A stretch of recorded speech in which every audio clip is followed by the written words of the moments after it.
Bismillahirrahmanirrahim. Assalamualaikum warahmatullahi wabarakatuh. Alhamdulillah, pada hari ini kita bisa bertemu kembali untuk belajar fisika bersama. Untuk hari ini kita masih akan membahas hakikat fisika.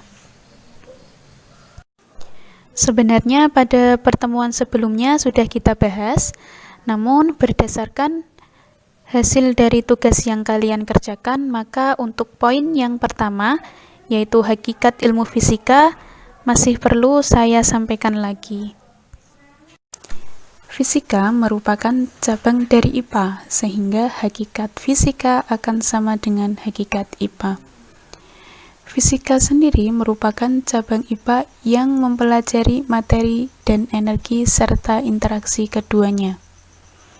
Hakikat IPA meliputi IPA sebagai sikap, IPA sebagai proses, dan IPA sebagai produk.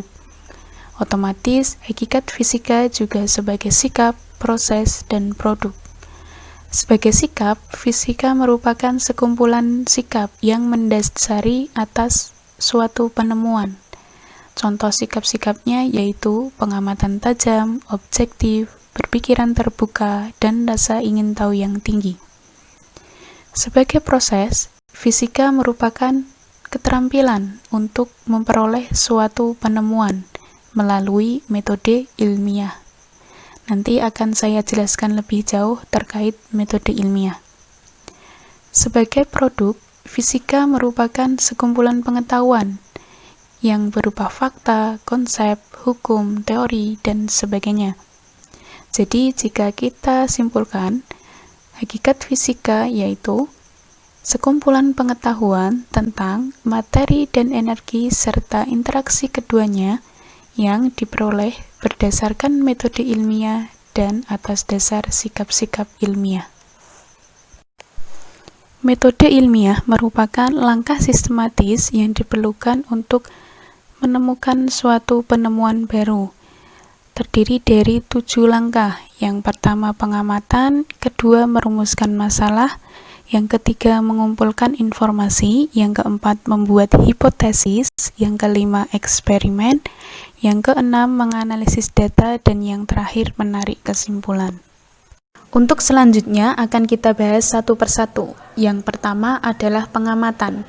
Pengamatan disebut juga observasi. Kegiatan ini dilakukan untuk menemukan suatu masalah, jadi diperlukan rasa kepekaan yang tinggi. Pengamatan dibedakan menjadi 2, yaitu pengamatan kuantitatif dan pengamatan kualitatif. Pengamatan kuantitatif biasanya dilakukan menggunakan alat ukur, sedangkan pengamatan kualitatif biasanya menggunakan alat indera. Pengamatan kuantitatif nanti menghasilkan data berupa angka, sedangkan pengamatan kualitatif menghasilkan data berupa deskripsi atau bukan angka. Contohnya, untuk pengamatan kuantitatif yaitu massa benda itu 2 kg. Nah, di sini ada 2 kg berupa angka ya, jadi merupakan pengamatan kuantitatif. Selanjutnya, contoh pengamatan kualitatif yaitu bola yang dilemparkan ke atas akan jatuh kembali ke tanah. Langkah metode ilmiah yang selanjutnya yaitu merumuskan masalah. Masalah ini kita peroleh setelah melakukan pengamatan, jadi diperlukan sikap rasa ingin tahu yang tinggi dan kepekaan yang tinggi. Rumusan masalah nanti disampaikan dalam bentuk pertanyaan, misalnya, apakah massa benda mempengaruhi kecepatan gerak jatuh benda?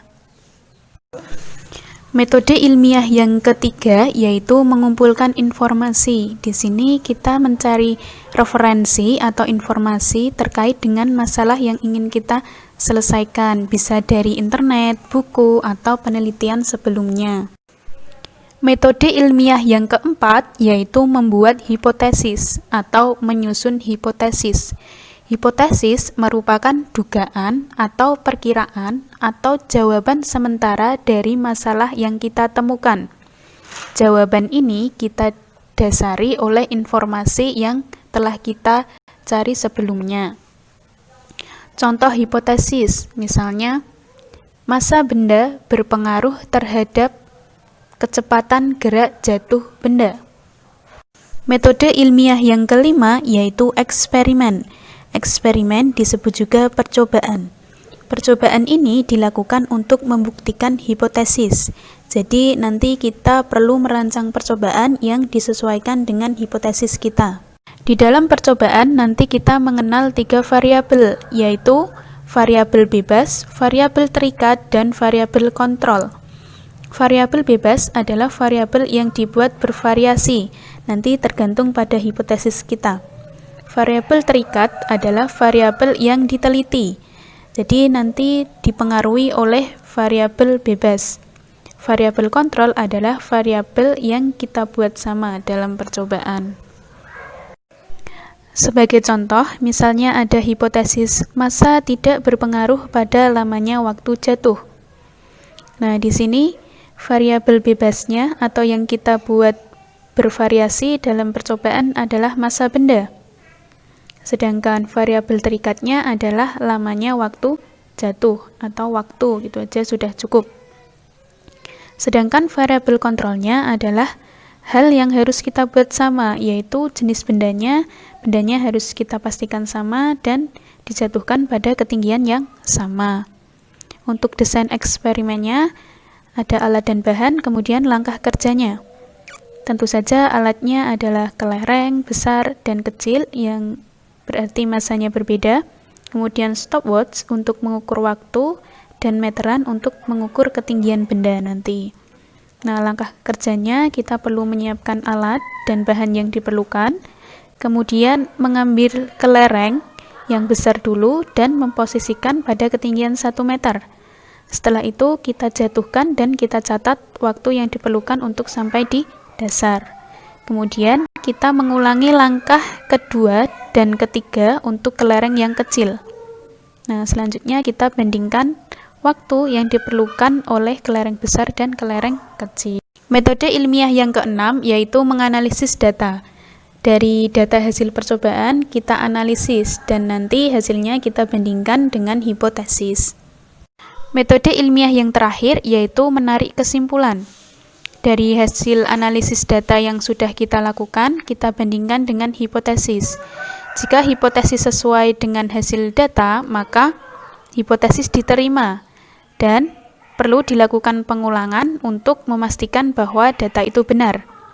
Jika analisis data tidak sesuai dengan hipotesis, maka kita perlu merevisi atau mengganti hipotesis dan dilakukan eksperimen yang baru. Nah, selanjutnya kita akan membahas penugasan kemarin.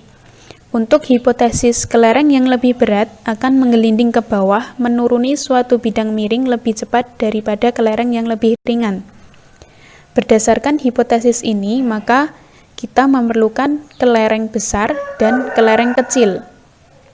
Selain itu, kita juga butuh stopwatch untuk mengukur waktu yang diperlukan oleh kelereng saat menuruni bidang miring.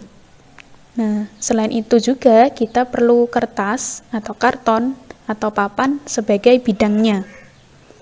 Nah, langkah kerjanya kita harus membuat papannya dulu.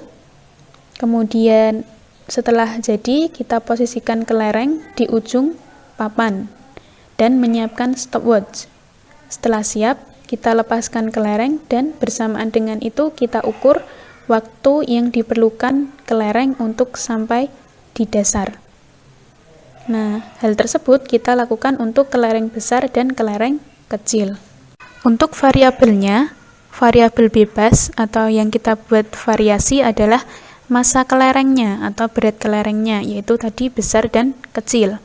Kemudian variabel terikat itu adalah variabel yang dipengaruhi oleh variabel bebas, yaitu waktu untuk menuruni bidang miring. Sedangkan variabel kontrol adalah kemiringan papan, panjang papan, dan permukaan papan. Sekian untuk hari ini. Jika ada pertanyaan atau materi yang belum jelas, bisa ditanyakan di kolom komentar atau di Google Classroom. Jangan lupa mengerjakan kuis yang sudah saya share di Google Classroom. Dan untuk pertemuan selanjutnya kita akan bahas besaran dan pengukuran. Terima kasih. Wassalamualaikum warahmatullahi wabarakatuh.